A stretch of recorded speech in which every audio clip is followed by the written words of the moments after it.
Керико приняла их на следующий день. Ее новый дворец был меньше размером, чем главный царский дворец, но отделан с большим вкусом. Маленькие башни, узорные наличники окон, покрашенные светлыми красками, придавали дворцу особо нарядный вид. Войдя внутрь, римляне поневоле улыбались высотой круглых колонн из могучих стволов высоких прямых лиственниц. Колонны были обработаны на огромных токарных станках, потом полированы. Многие из них были украшены умелыми мастерами ажурными узорами и скульптурами. Как и в старом дворце, было много больших полированных панно из дерева, украшенных рельефами в зверином стиле. Но все было более изысканно, пропорции более гармоничны, шторы более легки и нарядны. Пройдя между двумя рядами гвардейцев в великолепных доспехах и парадном оружии, стоявших у двери, римляне вошли в большой зал, полностью устланный войлочными и шерстяными коврами. Керико приняла их полулежа на мягком полудиване. Сильвена поразила ее красота и благородные, правильные по римским и греческим понятиям черты лица. Но она отличалась от римских красавиц белизной лица, длинными черной косой, полным отсутствием косметики на лице и, конечно же, своей одеждой и украшениями. Приближенные стояли и сидели полукругом. Придворные женщины и девушки, сидя на дорогих коврах, были заняты вышиванием и рукоделием. Изящными узорами из бус были украшены даже мягкие подошвы обуви Керико и сидевших вокруг нее знатных женщин. Арест с поклоном отдал Керико письмо для Аттилы и подарок для нее. «Мы просим вас ознакомиться с письмом регенши Галлы Пласидия и передать ее хану Аттиле». Керико улыбнулась и сказала «спасибо за подарок. Я внимательно прочитаю письмо и отправлю Аттиле. Мне сегодня сообщили, что едут посланники Аэции из Галлии. Через несколько дней они будут здесь. Вам будет веселее ждать Аттилу вместе с вашими соотечественниками. Расскажите нам, что интересного происходит в римском мире». Арест начал разговор, слава Богу, в этом году все спокойно. В Африке хороший урожай, скотоводы и садоводы Италии тоже довольны. Аэций окончил свою инспекционную поездку по вверенной ему Галлии. Император Теодос II реорганизовал Константинопольский университет. Керико поблагодарила доброжелательным голосом. «Спасибо за интересные вести. Хорошо, что этот год спокоен для вас. Мы получаем интересные вести с китайской границы, где, кажется, закончилось смутное время. Теперь там правят табгачи, с которыми мы происходим от общих предков». Арест удивился, мы тоже слышали, что народ Таугаст теперь правит Китаем. Они, говорят, начали строить великолепные храмы, но я не знал, что они тоже гунны. Керико поправила, я сказала, что мы происходим от общих предков. Наши языки похожи, и у нас одна вера. Побеседуйте с моим сыном Иляхом и его учителем греком Анигезом. Эллих интересуется нашими предками и восточными гуннами. Он уже ездил за Урал и на Аральское море. Арест еще более удивился, извините, царица, но в Равенне думают, что Эллих является сыном покойной Йонга. Керико засмеялась, не Йонга, а Энка. Как мало у вас знают о нас. Мы о вас знаем все. Это меня раньше звали Энка. Мне дали высокое имя Керико 5 лет назад во время церемонии провозглашения Аттилы ханом и соправителем Гуннии. Кери означает «красивая», а приставка «ка» или «ко» означает «красивая и благородная дама». Арест смущенно улыбнулся. «Да, это имя предназначено для вас. Я рад, что Йонга не умерла. Керри-ка поднялась со своего дивана. Я скажу Эляху, чтобы он вас принял завтра с Анигезом. Послезавтра вечером я приглашаю вас на ужин в честь почетных гостей, приехавших на праздник Солнца. Наш большой праздник будет через 3 дня. При этих словах все дамы тоже встали и поклонились Оресту.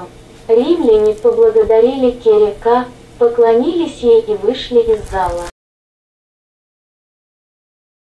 В отведенной им резиденции большом 8-угольном доме их ждал Сабир. Я вас уже давно жду. Расскажите, как прошла ваша встреча с Керри-ка? Орест ответил, она очень приветлива и любознательна. Долго разговаривала с нами. Скажи нам, Сабир, неужели таугасты, которые правят теперь Китаем, тоже гунны? Вы говорите о табгачах. Почему они вас интересуют? Это невероятно. Что гунны могут править успешно древней и великой империей? Салвион навострил уши. Сабир начал задумчивым голосом. Я не знаю хорошо, что там сейчас происходит. Но я могу вам рассказать интересные вещи. Меня зовут Сабир потому, что я родился за Уралом.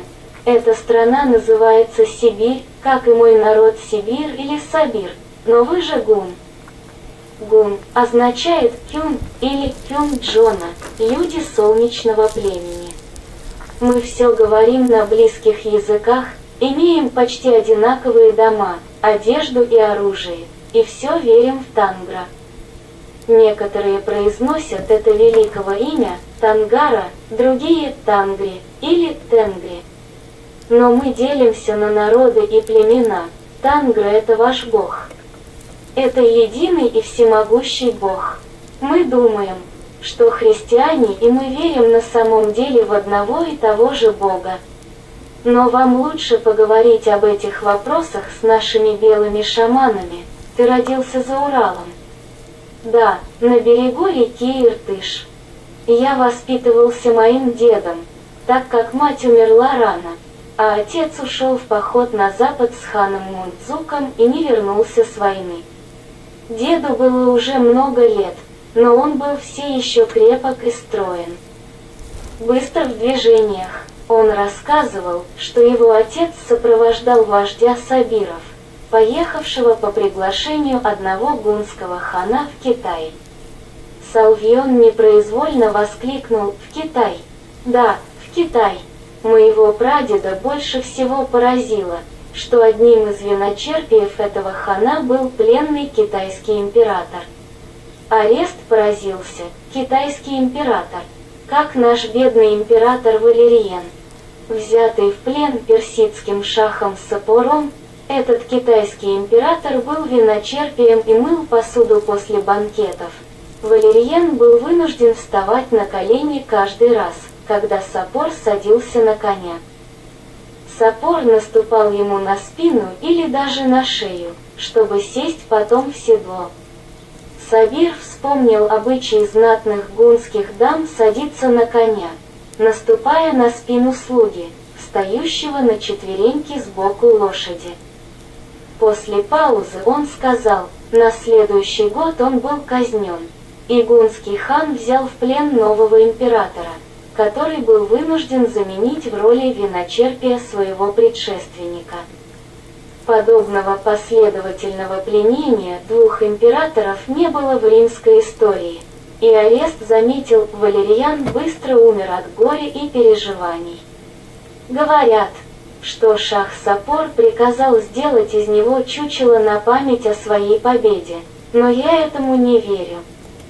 Сабир удивленно посмотрел на римлян.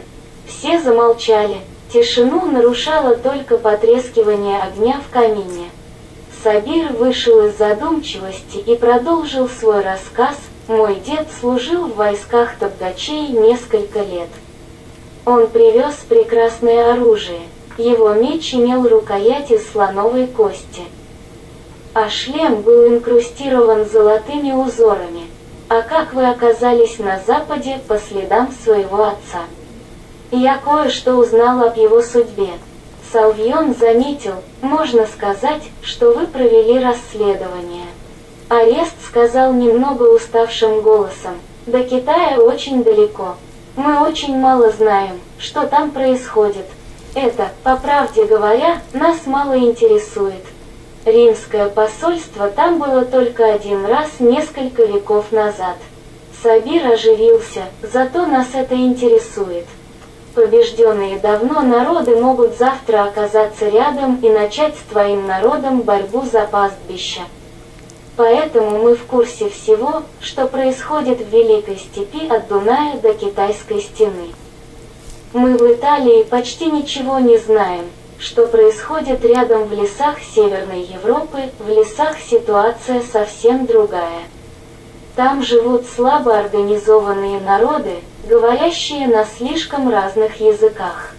В Великой Степи все говорят на близких языках, все передвигаются на быстрых конях. Обычным приветствием при встрече является слово «рассказывай». И если ты не при исполнении служебных обязанностей, ты должен остановиться и обменяться интересными новостями. Твой рассказ должен быть точным. Гунны не умеют и не любят врать. Этот обычай называется узун-кулгах, длинное ухо. Арест улыбнулся. Мне сегодня Керка так и сказала. Расскажите нам, что интересного происходит в римском мире. Он посмотрел на Салвьена, она так обаятельна, что я с удовольствием рассказал ей все, что знаю. И я так усердно отвечал на ее вопросы, что даже забыл сказать, что сопровождал в детстве Атилу из Равенны в Рим. Сабир поправил, не Керка, а Керикоо. Мы гордимся нашим молодым ханом Аттилой и ее прекрасной супругой. Да хранит их всемогущий Бог. Салвион отметил про себя, гунны не любят врать.